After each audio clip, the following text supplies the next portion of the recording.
Oh, hello. DMA here, Dungeon Master Alex. Just working on some of the modular cavern walls that DM Scotty talks about. I'm in mid-glue, so you'll excuse me if I finish this up. I'll show you this in just a second. But the glue is hot, so I have to keep going. Looks like I might have to get another glue stick. Okay, hold on a second. That's the thing about these glue guns, man. They just eat up the glue like you wouldn't believe. So you get caught out, so you have to have them ready to hand, and I didn't really have it.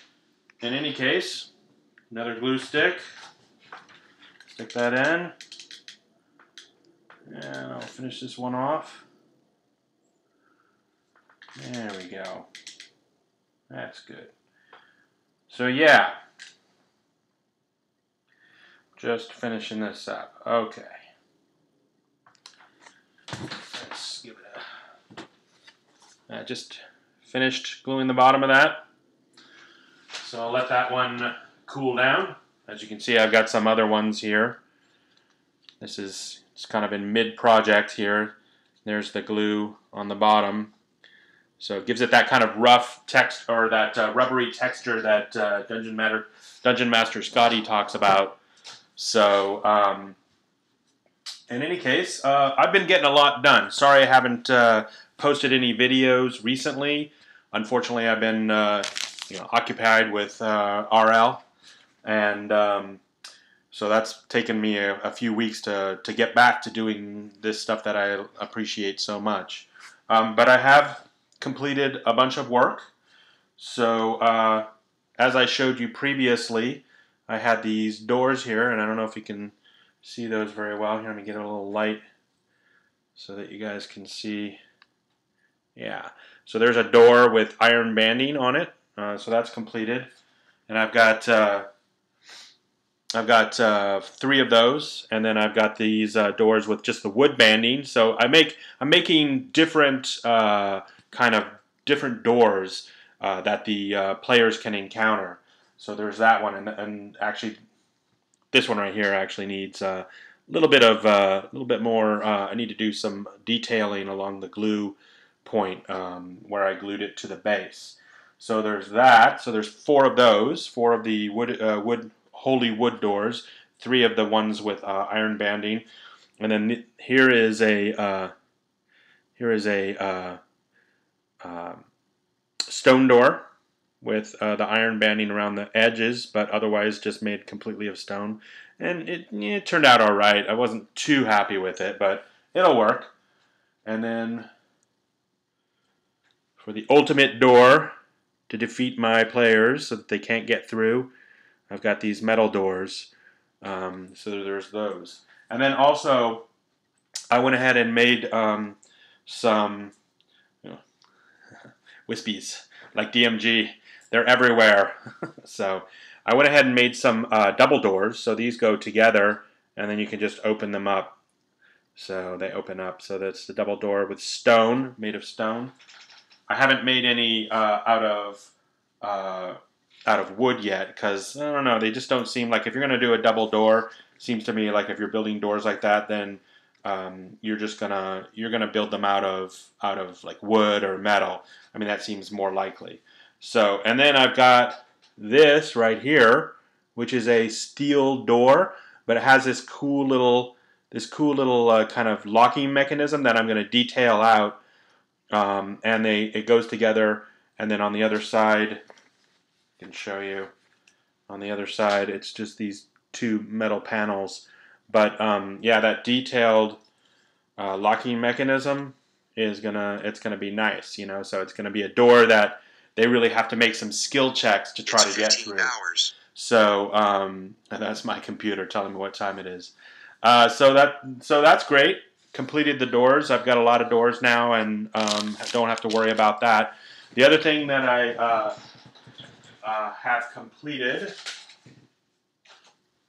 is the modular dungeon tiles. Now, I don't have the full 80 pieces, but I have 65 of these pieces. This is a really large dungeon tile, so it's 5 by 5. And then you can see I've got these right here. So these are all fully painted now.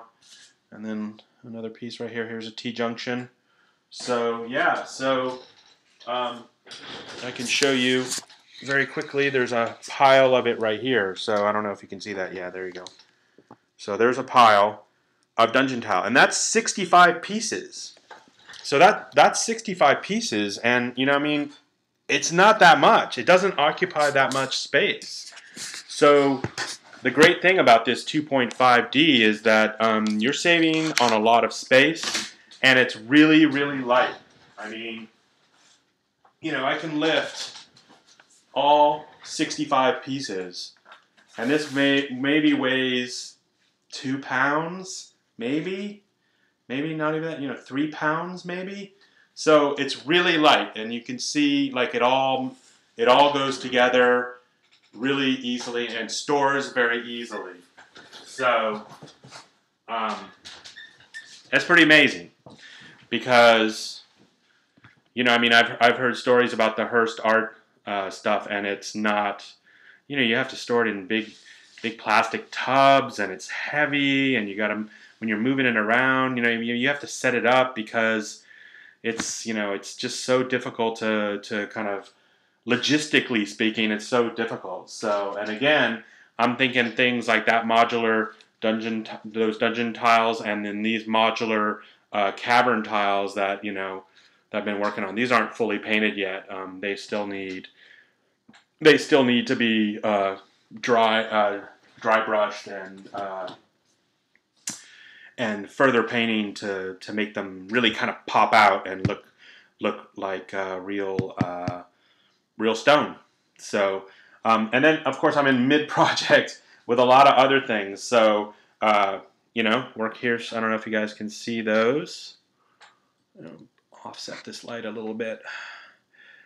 This is DM Scotty talks about making blockages for your tunnels, and you know, you can basically, they lay down right in there, and it just makes it really easy. Now I haven't painted these because I'm still trying to find a proper aggregate sand with pebbles in it. It's difficult to find. Places like Home Depot, they don't really sell it.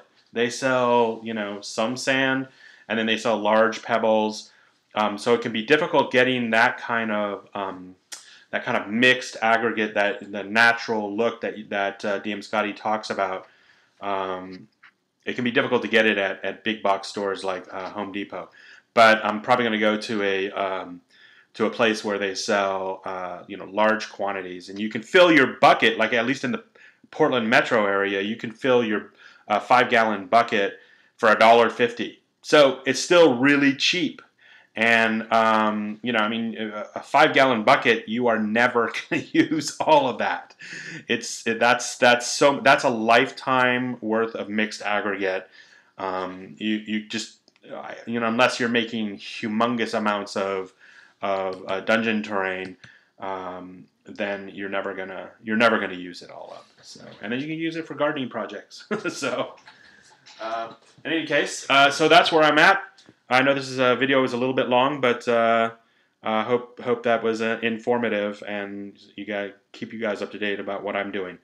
If you have any questions or comments or likes, please do apply them. Otherwise, keep crafting, as DM Scotty says, and go forth and craft. And you know, keep it up. All right. Bye-bye.